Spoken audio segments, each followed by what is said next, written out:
Hello and welcome to Better Under Pressure. I'm Sarah Milne-Rowe, author of The Shed Method and founder of Coaching Impact. And in this podcast, I talk to leaders from all walks of life about being better under pressure and using pressure for better. I want to explore how we handle pressure in a world that is becoming more and more complex, the impact that pressure has on our ability to perform at our best, and what we do to be better under pressure. It probably comes more from comparison fatigue than anything else, Yeah. or my own kind of expectation to go, this is where I want to be and I want to get there. I'm massively impatient. So I'm like, I want to get there now. So when I want to get there, I can't. And then I put that pressure on myself and then get my balance wrong and don't know that I'm doing the right thing with the kids or whatever. So I think that's where my learnings have been as well. And as I feel as I've matured, is learning that actually it's okay just to kind of go at your own pace and run your own race and not be at the same pace as everybody else. Today, I'm talking to Fran Boorman. Fran is an award-winning business leader, having built and exited a multi-million-pound turnover business at the same time as bringing up 2 young children. Subsequently, Fran launched the groundbreaking Goal 17, a mentor training company known for innovative social impact programmes. Global Woman voted her the UK's #1 female business influencer. She's featured in Forbes and on the BBC, and her businesses now partner with some of the biggest global sporting brands, including many Premier League football clubs and Premiership rugby clubs. She's a non-executive director to several high-growth businesses and is currently creating an exciting new technology platform to bring millions of people together in meaningful mentoring partnerships to improve equality. In our conversation, she reveals how she borrows from the lessons she learnt as a semi-professional skier, the importance of surrounding yourself with people who are limitless, and how the word yes forced her to become comfortable with being uncomfortable. Fran Boorman, welcome to Better Under Pressure. Thank you so much. I'm so excited about this conversation. Oh, me too. Amazing. So Milne-Rowe, it's amazing to be here. Brilliant. So what I'd love is just to start off with a frank question, which is, how do you experience pressure? Oh, that's a great question. Okay. I actually think I experience it quite naively. So I think I'm very good at keeping on top of stuff, which is brilliant in the moment, but it's slightly self-destructive longer term, because if I don't stop and make myself realize that I'm under pressure and therefore as a result I'm likely to experience stress, then what happens is I can just muddle my way through and then it kind of comes crashing down. So the way that I sort of experience pressure is by getting busy and getting stuff done, but it then does mean that sometimes you are storing up potentially a little bit of a challenge for the future. So I need to kind of make sure that I look after myself as well and don't crash and burn out the back of it. Yeah, and already I think it's really interesting what you just said about, if I'm not careful, pressure can turn into stress. So there's a distinction in there for you. Say more about that. Well, yeah, I suppose some pressure is good, and I like to be challenged. I don't like to be, I find mediocrity quite boring, so I quite like to be challenged. So in that sense, some pressure is good, and I to an extent, I thrive in it. But I think, and maybe that's me picking up on the negative connotations of pressure. And I think in the world that we're living in at the moment, there's lots of stresses and pressures and so on that I think there's pressure that you can put on yourself to achieve and do more, but there's also external pressures that are outside your control. And I think when they're outside your control, sometimes again they'll be good, but a lot of the time they're other people's pressures that you take onto yourself. And actually those pressures, sometimes they're more important to the other person, but if you take on their stress, or their importance on that, it might not share the same importance for you. So it can be a bit challenging. Yeah, it's almost like I've got a client that bubble wraps herself to sort of protect metaphorically from the spillover of other people's pressure, or stress, or whatever it is that's radiating from them. It's interesting. Yeah. And I think if you're quite empathetic, it's very easy to want to help other people with their especially if you're quite capable. I'm quite a capable and empathetic person, I think. And so I find if I see other people under pressure, my natural instinct is to go help them just for no reward, just see somebody under pressure, you want to help them, which is great, but then suddenly you bring more of that on yourself, and you then have to go, well, hold on, is this good pressure or is this bad pressure? And it's just understanding what's good and what's bad. Great. Well, I'd love to dig into that a little bit more later on about how you recognize good versus bad. So let's just store that for a second. And can you take us back, Fran, because you're so interesting in terms of what you've done in your life, and you've had pressure from all sorts of different, you told me that you're a semi-professional skier, so that, just from that experience, and then you've already built and exited a business of your own, you're bringing up 2 children on your own. I mean, like, take us back to how you remember first experiencing pressure. So I suppose actually maybe that will relate to why I felt it as stress, actually, because I was quite a stressy child, not openly but invertly. So when I was so as a teenager, I spent most of my youth training as a competitive skier. I absolutely loved it, but I put quite a lot of pressure on myself to want to achieve in a way that I loved and I really enjoyed. And this kind of goes back to that kind of bottling it up, because what would happen was that I wouldn't even realize it, but that pressure, there was an element of stress. And to be fair, it was probably stress that I put on myself because I wanted to achieve. But I used to grind my teeth in my sleep. So in the daytime, I was absolutely fine. But at night, I was obviously, my brain was working and I was tense, and I was, whether I was practicing that run again or what it was I was doing, it was there in me. But yeah, having this kind of upbringing of being involved in sport to an extent that sport was taking me out of my schooling. I was doing schooling by fax machine. I keep saying this at the moment because my kids have done homeschooling, using all the wonderful tools and technology that we have these days, and felt quite hard done by. And I was like, I did it by fax machine, guys. And then obviously had to explain what a fax machine was. This was before email, before internet. But having that upbringing of where you were quite intensely doing your education, but also going through sport, I found that was a truly brilliant upbringing. It meant that maybe I missed out on some of the mischief of youth, which I don't know whether that's a good thing or a bad thing. Maybe I'll make up for that in my later days. But what it meant was that I learned a lot of the skills around resilience, about setting goals, about achieving goals, about and as you say, about dealing with pressure, a pressure situation when you're at the top of a run, and especially if you're on a team race and you have to do that run as you're supposed to, otherwise the whole team loses out. That is pressure, and it's how you flip that into turn that pressure into performance rather than pressure that makes you crumble. How did you do that? I mean, and yeah, what was the training or the basic training to turn that into performance? So a lot of it comes from preparation and belief in your preparation. So I think so knowing when you're at the top of the race and you're in that start gate, if you know that you have done enough runs, that you are confident in your ability, that you know that you can push, just because in training you're pushing till you fall, in racing you're pushing to just before you fall. So knowing the boundaries of where you can push, and then also knowing, for example, other parts of preparation, knowing that I think a lot of people, when they see ski racing, they think you just turn up and you ski. What you don't see is you're not allowed to ski the course prior to the race, because that would be, you're not allowed to practice and ski it, because that would give you an unfair advantage. But you are allowed to do what's called course inspection, which is where you side slip all the way down the course.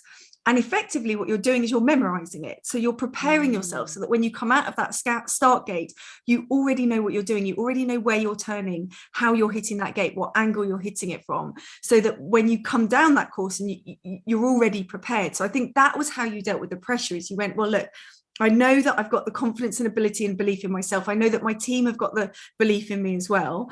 And I know this course and I know what I've got to do. And the preparation in the start gate is probably with your race manager is sitting there, and we would literally sit there and we would be going with our eyes closed, imagining each gate, and physically moving our body through each gate, reliving it before we've even done it. And maybe your race manager would say to you, okay, which gate are you at now? What turn are you turning before that? So you would know what you were doing. And I think that really And maybe the secret to that is that the way that you deal with pressure, and I think definitely the way I deal with pressure now, is taking action. So I think it's really hard to deal with pressure just sitting still thinking. Although that was a process of thinking, it's taking action, it's doing something proactive towards effectively relieving the pressure, taking each step towards relieving it. Oh, gosh, that's so interesting around your distinction between, even though you're thinking the race course, but you're moving the race course, you're sort of visualizing and moving your body through the race. I think that's so interesting, because if you think about my background in performance and, dance and musical training, that's the same, right? Because you can't practice necessarily the piece of music just before you're going into an examination or before you're going into an orchestral piece, but you are feeling it. And I use that word really intentionally because I think you do feel it. And you're saying the same. And I'm just so intrigued as to how this sort of drilling, this practice of performance in a sport or in performance of another area, can translate into the many things that we're doing, or you're doing in business. So how do you borrow on that? Well, so here's an interesting reflection, because I always think a real key to business is momentum and flow. And that the hardest part is stopping and starting. So when you've got your flow and you've got momentum, everything else seems to fall into place. When you don't have momentum, it's freaking hard work. And I always think that is, it is like, the Iron Man pulling the bus or the truck, is that those first few steps are painfully slow, but once they get a bit of momentum, I don't know if you ever watch one of these Iron Men pulling something, the first few steps are absolutely the hardest, but once there's a bit of momentum, it almost then looks easy. And I think it's very much the same in business and in every area of life. If you get that bit of momentum, then it becomes a bit easier. And I guess that's what you're doing, in the preparation for a ski race, is you're getting yourself into that flow. And you'll often see, that some of the best skiers in the world are the ones that hit it straight in the flow, rather than the ones that take a few gates to get themselves in the rhythm, because actually it takes time to do that. So if you can get yourself into your flow first, and that's where I think, these days, I suppose you steal techniques such as anchoring and little tricks that you can use that so for example, I mean, both you and I, so we've both written books, and I really leveraged the power of psychological anchoring when I did that. So what I mean by that was when I went to write my book, I knew that the only time I had to do it was in the evenings once I put the kids to bed, and I would get about 3-hour stints. I didn't have the ability to go away on a long writing weekend where I could really get into the flow. So instead, I knew I had this choppy time. So what I did was I used triggers, such as I would make sure that I had a specific place where I sat to do my writing. Before I went and sat down there, I made the same drink, I played the same piece of music, I physically moved in the same way, so that by the time I sat down, my brain was already like, oh, hello, we're in writing flow now, off you go. So I sat down and went straight into it, rather than having to sit there and try and get myself into the flow gradually. So I think there are ways that you can trick yourself into that, but that momentum and flow is what I think is so important. Yes, gosh, it's making me reflect on what it was that I did when I used to write. And I think there was something for me about smelling candles. It's like, right, I'm going into this room, lighting, getting a candle, all of that sort of ritual. And it is ritualistic, isn't it? That's what's so interesting about this stuff, I think. So what's been the hardest pressure you've ever dealt with? So partly it's around balance, getting the balance right. And I think at the moments where I've crumbled is where I've got the balance wrong. So I think that's when I felt pressure, is when I felt, and actually, so reflecting deeper on that, the hardest pressure is the pressure I put on myself.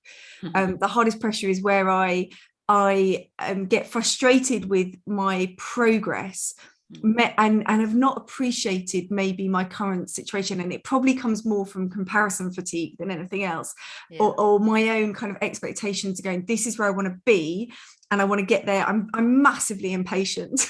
So I'm like, I want to get there now. So when I want to get there, I can't, and then I put that pressure on myself and then get my balance wrong and don't know that I'm doing the right thing with the kids or whatever. So I think that's where my learnings have been as well. And as I feel as I've matured, is learning that actually it's okay just to kind of go at your own pace and run your own race and not be at the same, the same pace as everybody else. I love the fact that your whole metaphor is around the sort of skiing analogy of balance, pace, race, but getting your balance wrong, you're referring to it in your life, and actually presumably when you were skiing, that sort of messes up the race, doesn't it, if your balance is wrong as well? So I suppose I've never thought of it that way, but I guess so, and that and again that I mean, I suppose again from a young age, even on the ski slopes, I saw I never forget a race when a really good competitor friend of mine, she was on such good form at the time, and halfway down the race she just stopped, completely stopped. But the reason she stopped was she put herself under too much pressure. And it was pressure. Yes, there was pressure from the team and from others, but nobody had put her under so much pressure that she was going to stop. She did that herself. And I remember seeing that and going, okay, that's interesting. So I don't want to be in that situation. And then appreciating actually how for all of us it's so easy to end up in those situations. Yeah. And how do you recognize that? So first of all, what are the first signs that the pressure is now no longer positive or energizing? It's actually tipped into something less helpful. A, how do you recognize it, Fran? And then B, what do you do? So I think for me, the first sign is physiological. I actually think I'm not that intelligent, that my brain can't work it out itself. So my body works it out, and I start getting, sore shoulders. I get uncomfortable. I get pressure. I start sleeping badly, eating badly, drinking badly. So all the physiological stuff happens before the psychological stuff. And it took me years to work that out. Years to realize that if I had a bad back, I did actually have a bad back from the skiing, but when my back got bad, I always said, oh, it's the skiing. And a lot of the time I realized it wasn't that. Actually, it was my brain going, I tell you what, if you're not going to take a break, I'm freaking going to force you to. So gosh, how often do we hear that story? Hey, now I will notice, and now I think once your senses are heightened to how your body responds, it's actually much easier then to actually work out what's going on for you. So I will start to feel those little niggles, and sometimes I won't even know what it's about. So I'll go, okay, so there's something not right here, and I actually have to do some soul searching and go, hold on a second, like why am I not sleeping well, or why have I got that shoulder ache or that backache, like what's going on? And sometimes I can work it out, sometimes I can't even work it out, sometimes I can assume what it is, but I don't really feel it. But when those triggers come, that I've now learned that that's the point where you go, okay, I tell you what, just having an afternoon off, or I'm getting to bed early, or I'm just gonna be kind to myself. And actually, one of the amazing things I think that I've got from you, Sarah, is the permission to do that. And I know that sounds really silly. I know we talk more about well-being these days, but when you are seen as a high-performing woman, it's really hard to give yourself permission. And when someone like Sarah Monroe says to you, you have permission to have a duvet day, you go, well, okay, if Sarah says so, then I'm going to do it. What if only my children felt that way? So I think that and again, surrounding yourself with other peers and people that understand that to be high performing, you do have to look after yourself, you have to look after your health and all of those things more. So I think that's really, really helped me a lot in those moments. And also appreciating, I think it got to a point one afternoon, I think when you run your own business, the beauty is nobody's your boss. The nightmare is nobody's your boss, or you are your boss in both those situations, and that you can work yourself harder than you would ever work another human. I remember there was an afternoon when I was sitting at my computer and I was so exhausted and I was so uninspired in that moment that I was just like plodding, and actually I was doing nothing. I was pretending. It was almost like my boss was on my shoulder looking over me, and I had to pretend that I was working, because I wasn't working and I wasn't achieving anything, but I was sitting there because I felt like I'm my own boss. I want to achieve. I've got to be there. And I suddenly kind of it flicked a switch, and I went, what am I doing? Like, why? Do you know what? I'm just going to have tomorrow off. I'm just like, I'm not going to justify it to anyone. I'm literally going to take the day off. And when I take the day off, I'm not going to clean the house. I'm not going to do that bit of DIY. I'm not going to, wash the kids' clothes. I'm actually just I'm going to have a duvet day. And that for me was that was something I'd never done before. And yes, I felt guilty, and I felt like I'd wasted a day and this was terrible. And then I thought, well, actually, no, because when I went back, I was so much more effective that I was like, I didn't waste a day. What I did was I bought myself 10 times more effectiveness.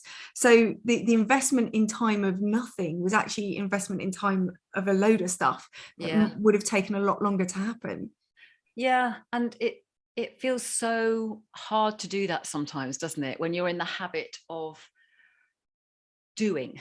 And I as a semi-professional sportswoman, the power of recovery. You can't perform unless you recover, and yet sometimes what I witness in the people that I work alongside is, and myself included, that we forget that and just keep plowing on, keep going.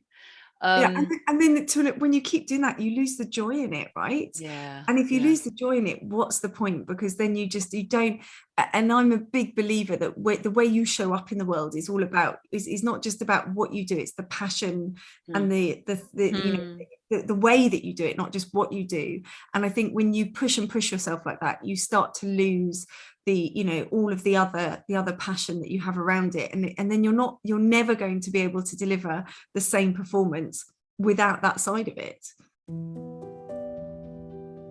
I want to highlight something Fran just said. The investment in time of nothing was actually an investment in time of a load of stuff. She said, I didn't waste a day, I bought myself 10 times more effectiveness. This reminds me of something the actress Kim Cattrall said. Work had become her child and she'd let it rule her life. She realised that she hadn't been doing enough things for the heck of it.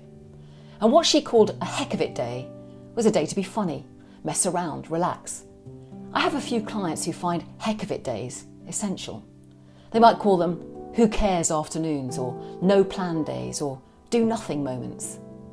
The neuroscientist David Rock calls this downtime and describes it as anything non-goal focused, like reading, a mundane task like washing the dishes, or just sitting on the couch zoning out. This is allowing your mind to wander and reflect. It allows your brain to recover. And there's an added bonus. This space allows your unconscious connections to come to the surface and solve complex problems. As many sports coaches will say, rest days are training days. Maybe we could all benefit from being more intentional about our downtime, or from just doing things for the heck of it. Conversely, do you ever get the opposite when you don't have enough pressure? Or do you think you are now really good at building and provoking the pressure that's needed for you to perform at your best? I mean, what's the balance for you, and how do you manage that? So I think there is a point when, and there are points when you suddenly go, like, why am I doing this again? And why am I putting myself through this? There are days when I go, do you know what? I could probably just be a stay-at-home mum now. Like, I think I've got enough financial security. I could just like hang out with the kids. And so I think you do get those moments. And I think when I get those, that's another sign of maybe we need a little bit of time off. Sometimes it's also a sign of the fact that you've lost track of where you're going. And I think especially over the last 2 years with the craziness that we've had with COVID and so on, it's been really easy just to get into talking about flow. There's where that flow becomes negative, where it just becomes mundane.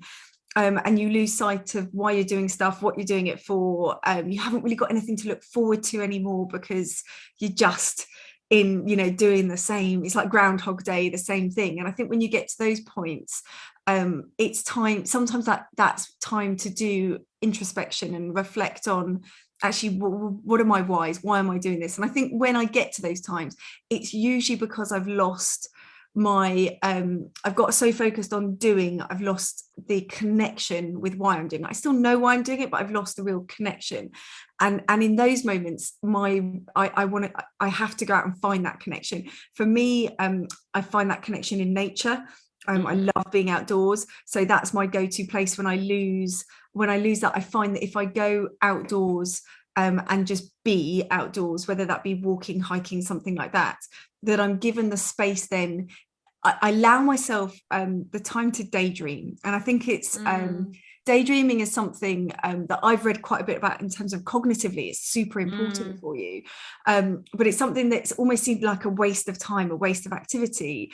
But actually, I've discovered that I need to allow myself to literally just go and daydream and just not, go. And for me to do that, I need to kind of go outside, go for a walk, be in in the woods, in the nature, and have that real daydreaming moment. And when you do that, you start to sort of reconnect with why, with you really. I suppose that, maybe daydreaming is your innermost connection with your inner desires and thoughts and so on. So you start to reconnect with some of that, which I think really helps then get you back into realizing what you're doing. And then the other way, I suppose, that I still push myself to find that reconnection is physically pushing myself. So you'll know, Sarah, I've loved over the years, every so often, I get this need that I need to go climb a big old mountain, and go and do a proper expedition and get my backside up the top of something that's really quite difficult to get it up. And when I do that, there's a beautiful process that happens for me during an ascent of a mountain, ascent and a descent for that matter. But it's a case of, at the beginning, it's all about, whoever you climb with, you're chatting and sharing, and it's this kind of, you forget about the rest of the world because you're together and you're focused, the camaraderie of going up a mountain together brings you together. And you chat about that, and that firstly disconnects me from all the other stuff, because you're completely immersed in this beautiful natural world that you're seeing changing as you're doing it. As you're going through, you're getting progressively more physically exhausted and tired. So that starts to kind of weaken some of your, I want to say, sort of almost the masks that you normally put up. You don't have the ability to put those up anymore, because you're sort of being broken down a little bit by the physical exertion of it. And then most mountain ascents, when you do them, the final push for the summit, you do at night. So you get up at 2-3 o'clock in the morning and you climb through the night, through the darkness. Wow. And in that moment, that for me is this, you couldn't have that moment on its own. You need the other bits of it to build up to that. But in that moment, whenever I've done a final ascent, nobody talks. So even though you've been chit-chatty all to the point, at that point, it is head down and it is just focus, one foot after the other, and you're in the dark. Yes, you're surrounded by incredible nature, and if you look up, you can see the stars in the sky. So you suddenly put in your place in the world. You suddenly realize you're just this tiny little thing in this big world. So that's kind of quite momentous. But whilst you're walking and your head down, it's physically very challenging. And what that forces you to do in that quiet moment, where all you're focusing on is one foot in front of the other, is it allows your brain to, or it allows my brain to just start working on stuff and taking those deep dives. And I've been known, halfway up a night final ascent, just to burst into tears, to suddenly feel a gush of love for my kids or for people that are important in my life, because suddenly everything comes into perspective. And it's that I would climb a mountain for. It's not for getting to the summit. It's for that moment of sudden, it's like everything suddenly falls into place. And of course, when you come down, you're just elated, because you discover that, you've found what, well, for me, I find what I need to find in those moments. Gosh, I love that, Fran. And I love your description of it. And you can just tell by the way you're talking what it does to you. Yeah. And I'm curious as to know, when you're in the throes of something that is tough, business-wise maybe, or personally, or you're feeling that pressure, how do you connect to those moments so that they still keep you going? So I think to an extent, and I sometimes think that this is a bad thing, but then often I actually think it's a good thing, is my initial reaction is to not connect and to get my head down and get done what needs to get done. So my first instinct is, I'm in a situation, I need to get done what I need to get done. And actually, I had a brilliant example of this, of where maybe it wasn't the most sensible thing, but I've just been away with a client, and on the final day, I had a big day of delivery to do with them. It was all about this final day that I had to do with them. And in the morning, helping get breakfast ready, I properly slit open the whole top of my finger. And my instant reaction was, this can't be happening now because I've got shit that I need to do, excuse my language. I got stuff I need to do, right? And so I kind of bandaged it up, and probably I should have, you could argue I should have gone to the hospital, I should have got it sorted out, but instead I went, actually, no, I need to, this is what I've got to do here now. I've got to, it wasn't helped by the fact that I previously sliced this finger open and I have no feeling in it. So I had gone, without realizing it, I had gone really, really deep. And I am a little bit accident prone, what can I say? And so then I literally bandaged it up and then just got on. I bandaged it myself. I didn't let anyone see it. I was just like, stop it bleeding, we'll sort it out later. And then got in the zone and got done what I needed to do. And lots of times in my life, that ability just to go, I don't, whatever's happening, stick it in a box, we'll deal with it later, has served me very well. The problem is if you keep sticking it in a box and you don't open it up. So going back to the finger example, when eventually I got back to the airport and I took the plaster off, I could see that my finger was slightly going black. Which is never a good sign, right? Yeah. And so then I was like, okay, I've got to deal with this. If I'd kept that stuck in its box for too long, it would not have been a good thing. So the key message here is it's okay to do that for a little bit, but then as long as you make sure you have the environment after to go and sort it out. So the first thing is I'm guilty, and I often will just head down and get stuff done. And I sometimes think, is that a bad thing? I think, should I have asked for help? Should I have gone and got it in that situation? But actually I go, no, do you know what? I quite like the fact that I can just pull it out of the bag in those situations and make it happen. Maybe questionable in other situations, but hopefully that was okay.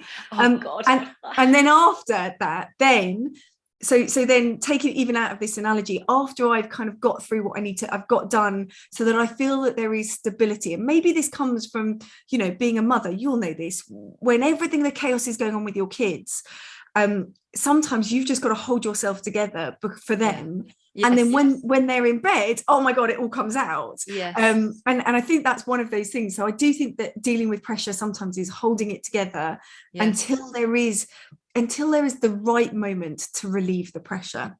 Yeah, I love that point. I can relate to that story. It's not as bad as cutting your top of your hand off, but I can also remember dropping a table when I was trying to set up a room for a team, and I tipped the table over and it landed on my foot, and it was absolute agony, but I had no time to do anything with it. So I just sort of ran the day, and then by the end of the day could hardly walk, and I went to hospital, found out that I'd broken my toe. Not that I could necessarily have done anything about it, but I see and understand what you're talking about there is. But I suppose the challenge for all of us is, how long do you hold it together before you actually get and how serious must it be before you fess up and go? So actually the client that I was with, when he found out later, because I told him, got really angry and said, you should have told me. But I still on this occasion I still stand by that decision. So maybe the secret is having someone that you counsel with and you check in with and go, like, I'm just head down at the moment. And I think I see this happening with a lot of my girlfriends, a lot of strong women I know, is that they will, when it all hits the fan, that they will just get their heads down. And I'm guilty of this. I know many of my really close girlfriends, they cut everyone off, because actually as soon as you let people in, it's like opening the valve and letting a little bit of the pressure out, and then it might explode. So I'm definitely guilty of like cutting myself off, head down. And I suppose over the years I've got better with those that are closest to me to at least just messaging them and say, hey, listen, I'm having one of those moments, head down, but if it doesn't come up again soon, can you come drag it up? So having that support of people that, especially if they're like you and they know that. And I've got a couple of girlfriends that are very similar to me, and we sort of start to spot each other and go, okay, right, we've not heard from you now, this is time for an intervention, rather than letting it get too far. So see, I think there is this bit of just kind of holding on to that pressure, but the key is not so long till it explodes. And then I guess the motivation to holding on to it is that then, in my view, I mean, it's a bit like pumping up a balloon, you know, really, really, really big. You could just pop it with someone could come and pop it suddenly and it's an explosion and that's chaos.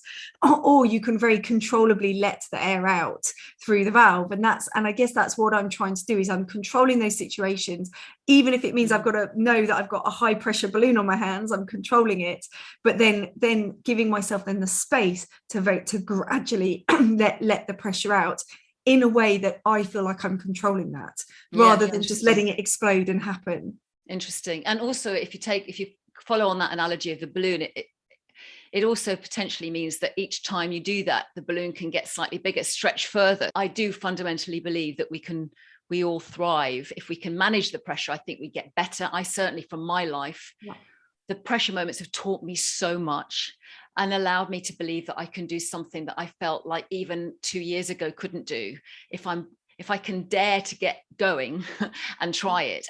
And so therefore I feel that what you're talking about there is, if you can manage it, it stretches you in a good way. And it's just, I suppose, learning about what that moment is for you, and it's all very individual, isn't it? And I think that's an amazing point, and definitely the more you do this, the better you get.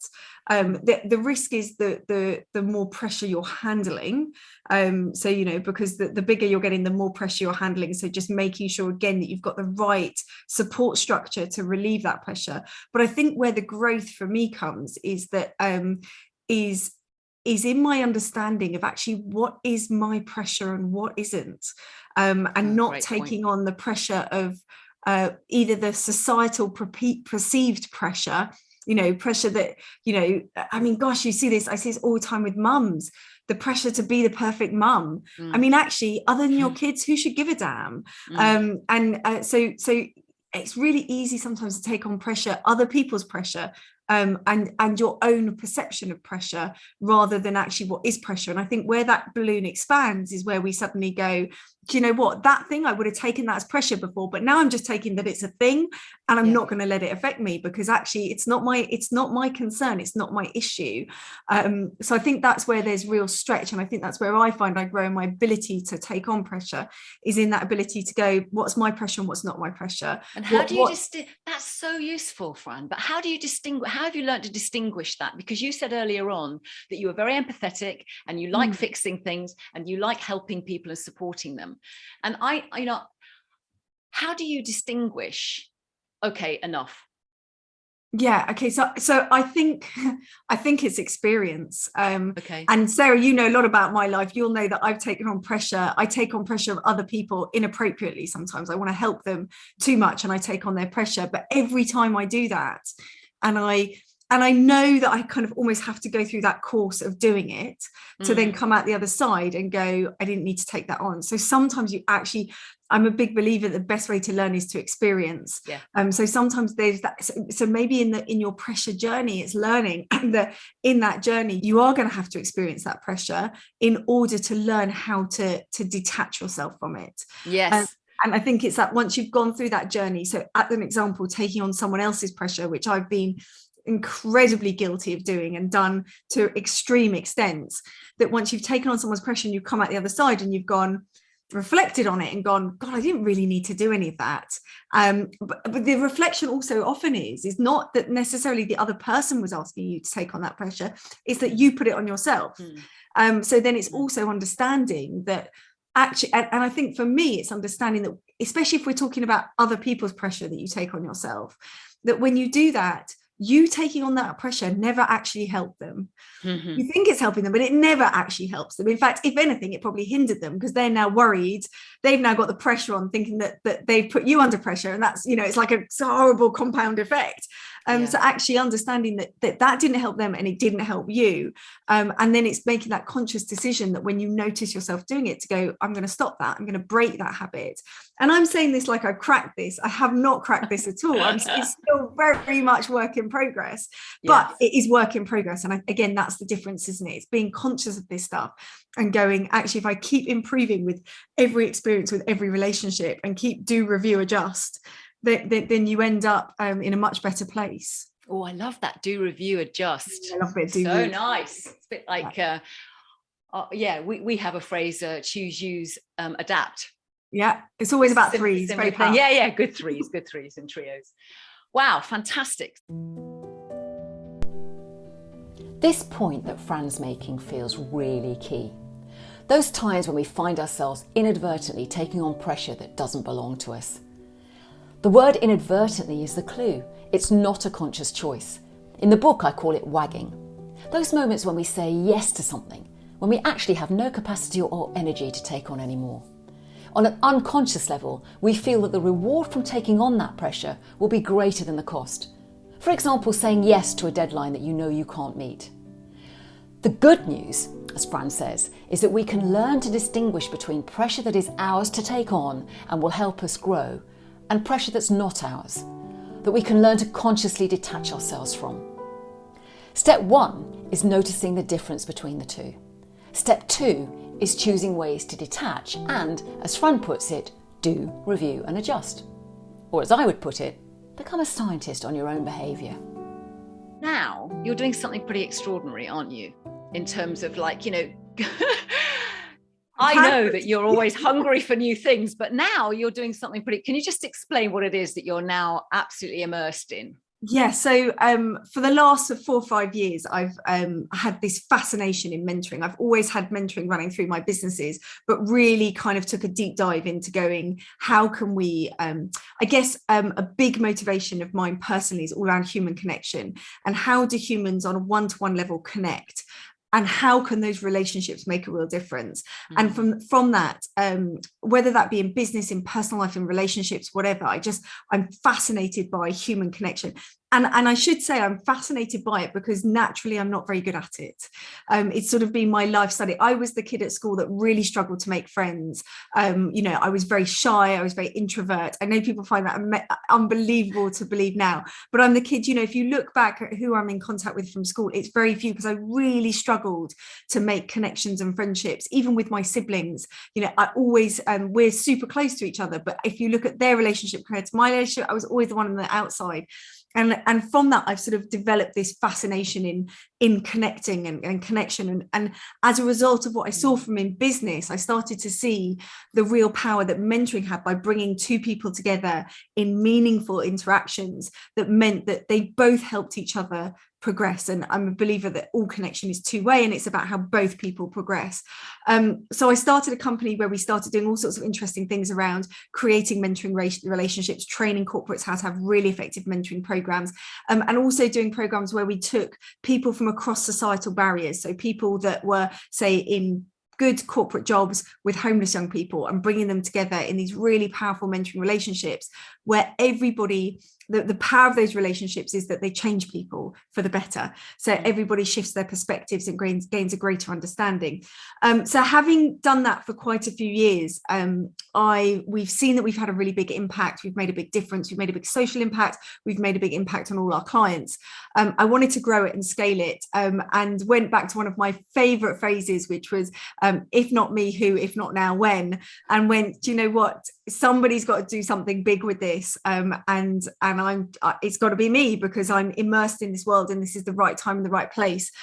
So at the moment, I have just raised investment, and I am building a technology platform that will look at creating mentoring relationships both across societal barriers but also internally within organizations, and start to re-engage that specialness of one-to-one human interaction. So in a world, there's a real dichotomy here, right? Because the world of technology has pulled us away from those meaningful connections more than ever. And our ability and the ways that we connect these days means we're more connected, physically connected, but less emotionally connected than we've ever been. And so bizarrely, I want to bring back those more emotional connections, but by using the technology to enable that. So it's finding this kind of this middle ground, and create a platform where these connections can happen. But more than that, then using the technology to start to understand these connections and then help people improve them.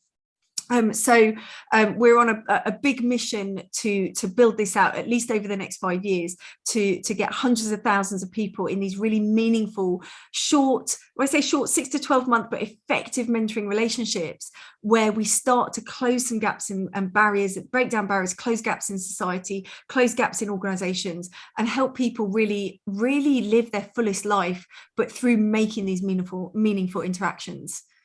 Yeah, I mean, amazing.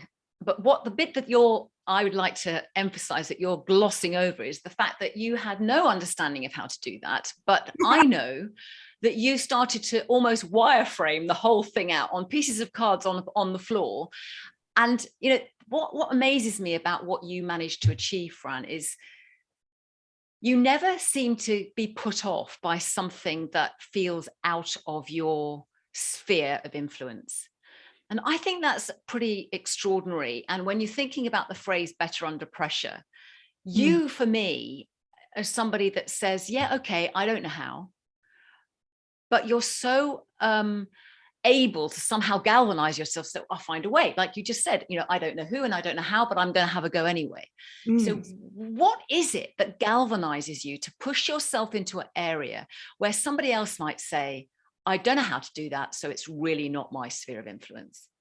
Yeah, so I guess there's two things here. One is belief, and I think you need to. So stop there. How do you do that with the belief? Yeah, so I think it's so like this stuff doesn't happen overnight, and I think it would only be fair to say that I invested in probably 15 years of personal development, right? I gave up on the news. I didn't listen to the news. I pretty much gave up on social media, and I immersed myself in books, audios, things that were about how to be the best version of yourself.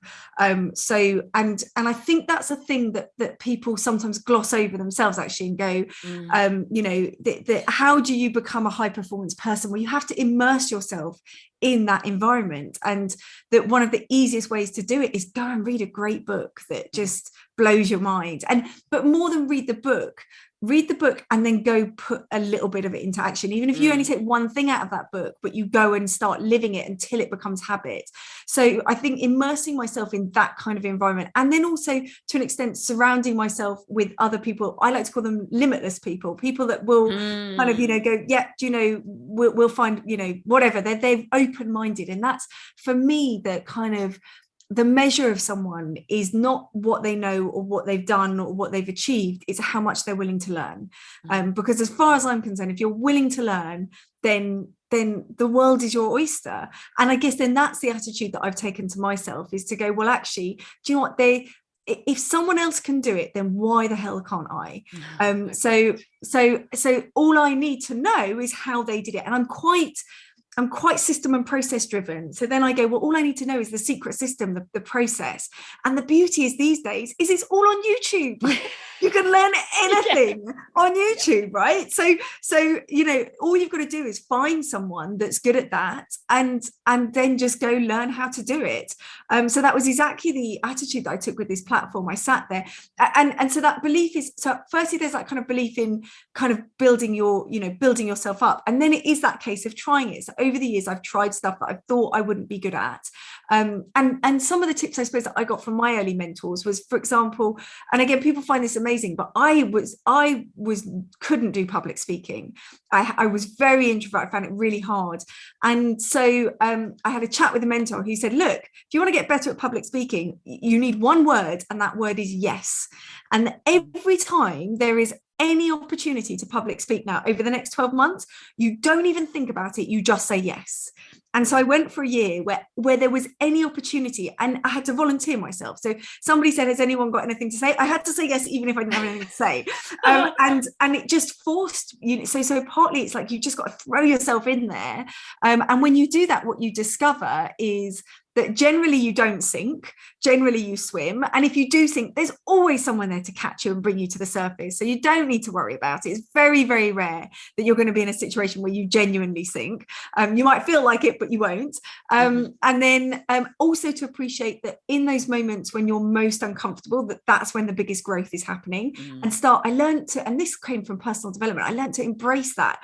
I used to say to all my family, I'm going to get comfortable with being uncomfortable. And now when I'm too comfortable, I feel uncomfortable because I think, I just feel very static and like, ugh. So getting really like just switching your mindset and go, these are some values and principles I want to live my life by. I want to be comfortable with being uncomfortable. I don't ever want to get too comfortable. I always want to have, and I'm sure there'll be times in my life when I will want to be properly comfortable. I'm sure that will come at some point, but at least always have some areas where you're striving and looking for that growth. So there was that personal development, building that belief, and then going out and finding the process. So with this tech platform, I had no idea. I've never developed technology before. I'm pretty apt. I can kind of work my way around like a laptop and those kind of things and a mobile phone. I could do those things. But I just went, there's people out there that know how to do this. I just need to find them and find out what they do. And then in a way, the other element to this that I think people often overlook is that when they go and try and do something new, they go and try and fit into the other people's boxes. Whereas I go into it going, I want to learn from you, but I want to bring me into it. So I'm not going to do things in the same way, because actually, if everybody's doing it in the same way, it's probably, again, it's not growing, it's too comfortable. So I'm always looking to kind of learn what I need to learn, but then have a little bit of rebel in me that does my own little bit on, brings my own, looks at it and go, well, that doesn't make sense to me. So I'm going to try it a different way. It might fail, but I'll learn a lot from it. So I'll just try a different way and then go back to that. Brilliant. So much in there. Thank you. So Fran, as we draw this to a close, I always ask this question, right? Which is, what would be the two things out of all of the brilliant gems you've shared with us in this? What two things would you pass forward?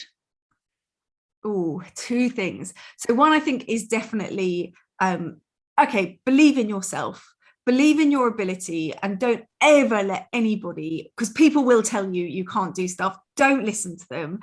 They're only saying that because either they love you and they want to protect you, or they're jealous of you. So don't ever listen if anyone says that you can't do something. Have that belief in yourself and believe that if that you can do anything. You can even do things that other people haven't done yet. If you want it bad enough, you can do it. So the first thing is have that belief in yourself.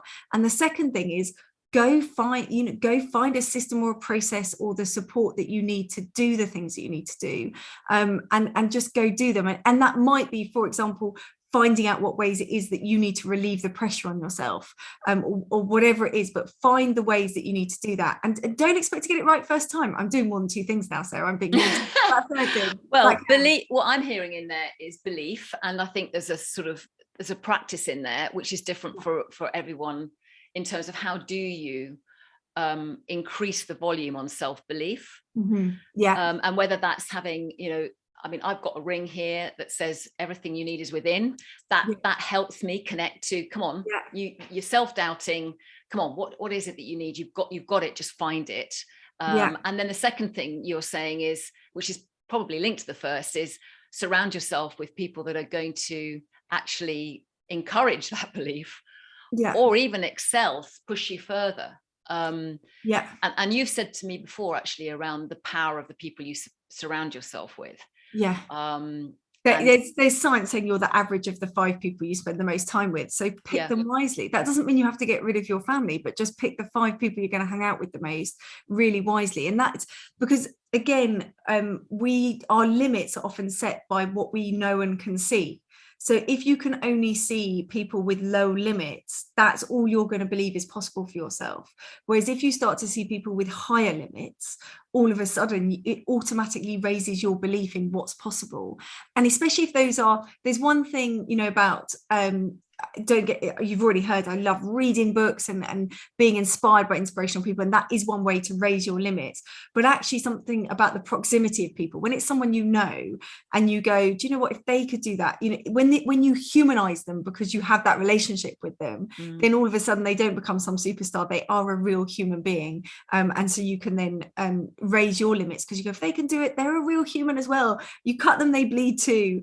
You know, I can do the same as them. Yeah. And I think that's, I mean, you're an entrepreneur and your own boss. I think sometimes that's much tougher for people who are in teams or working in organizations where actually their choice of people they work alongside is not necessarily theirs.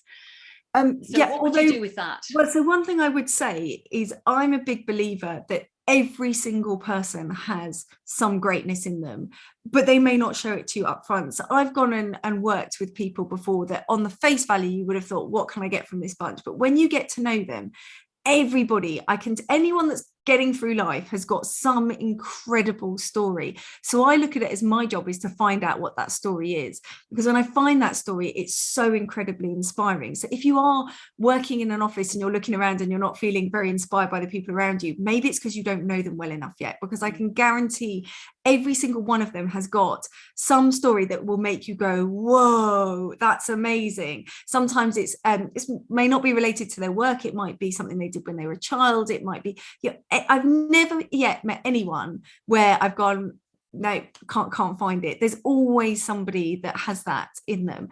And if it isn't something they've achieved yet, you'll find that deep down they've got some incredible ambition or something that inspires you that maybe they've never even admitted to themselves. So I kind of think that it doesn't matter who you're around with, find the greatness in people, and then you've got limitless amount of supply and inspiration. Yeah. And I suppose that's the heart of your mentoring vision, isn't it, actually, in terms of what you've just said there? Yeah. As you look ahead, what is your next pressure moment, do you think? So my next kind of pressure moment is, so having just closed an investment round, that was a pressure moment. I'm pleased to be now just relieving the pressure of that. So the next pressure moment now is I take responsibility hugely. I really take it very seriously. So I'm sort of responsible to shareholders now, which is putting me under a new level of pressure, but the one that I want actually. So I've chosen that pressure. So my next pressure point is we've just set off the tech team. We're setting off all the different parts now to build out this platform.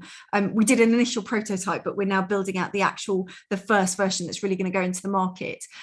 So the pressure that I've got is making sure, coordinating, making sure that all comes together. It's slightly different for me because I am controlling the process, but I'm not in control of any of the individual parts. I've got different people. So for me, that's a new pressure. Normally I'm very much hands-on. For this, I'm actually very much hands-on in controlling the process, but not in terms of the deliverables. So it's a slightly different change for me. So it'll be interesting to see how I deal with that. And then fulfilling the promises that I've made, going out and building the client base and making it happen, which I have no doubt in my belief that I'm going to do that. I have complete rock solid belief. In fact, maybe I'm being a bit cocky. I kind of believe that we're going to do it even better than we said we were going to do it. But what I do, where the pressure comes in, is that's all great, but it takes graft to do it. And it takes the right kind of graft. So it's kind of going, okay, just got to make sure now that we're getting everything right in the row and that we are keeping the pressure on so that we start hitting targets and doing all the things that I've promised that we will do. Yeah. And you've got 2 children. And I got 2 little munchkins who are a pressure that is always unpredictable. That is little people. The pressure there is very unpredictable and may blow up at any time. You never know. So embracing the chaos of little people. Brilliant, Fran. Thank you so much for your shares. Thank you, Sarah, for amazing questions. It's made me think lots.